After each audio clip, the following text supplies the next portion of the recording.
Hello everyone and welcome back to my channel. Last time जैसे मैंने आपसे detail lecture दिया था आपको डिल्यूशनल डिसऑर्डर पे, जैसे स्किज़ोटिपिकल डिसऑर्डर भी कहा जाता है, तो आज का जो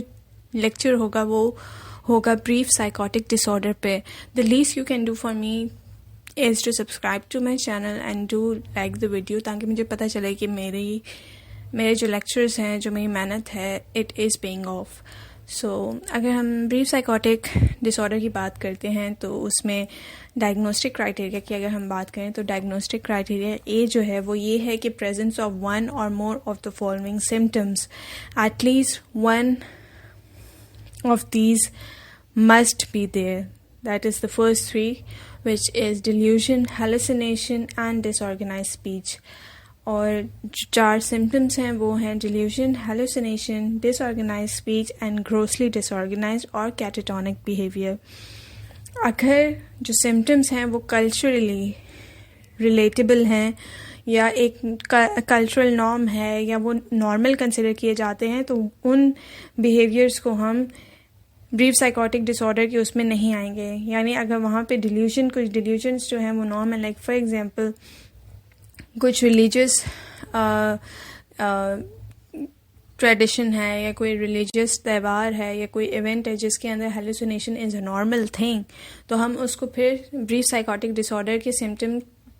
का हिस्सा नहीं बनाएंगे और उस चीज़ को कंसिडर नहीं करेंगे। ड्यूरेशन क्राइटेरिया बी की बात करें तो वो ये है कि duration of an episode of disturbance is at least for 1 day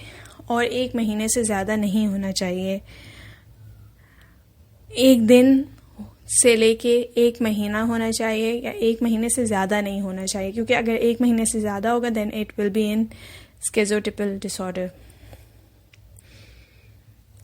और जो थर्ड है वो ये है कि डिस्टर्बेंस जो है वो किसी और डिसऑर्डर से एक्सप्लेन नहीं हो रही।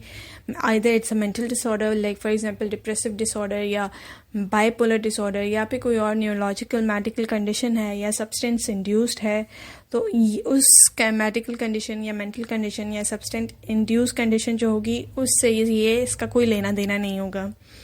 तो स्पेसिफाई अगर हम करें तो कुछ जो होते हैं साइकोटिक डिसऑर्डर वो किसी स्ट्रेस की वजह से आते हैं, या आपको कोई इवेंट होता है या किसी ऐसे आपकी सराउंडिंग होती है जिसकी वजह से आपको स्ट्रेस हो रहा होता है और जिसकी वजह से आपकी ये साइकोटिक डिसऑर्डर के सिम्टम्स आते हैं। ब्रीफ साइकोटिक डिसऑर्डर का इशू होता है या फिर स्ट्रेस के बगैर भी होता है या फिर पोस्टपार्टम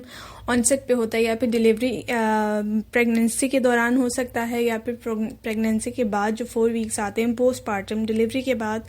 उनमें भी ब्रीफ साइकोटिक डिसऑर्डर का हो सकता है।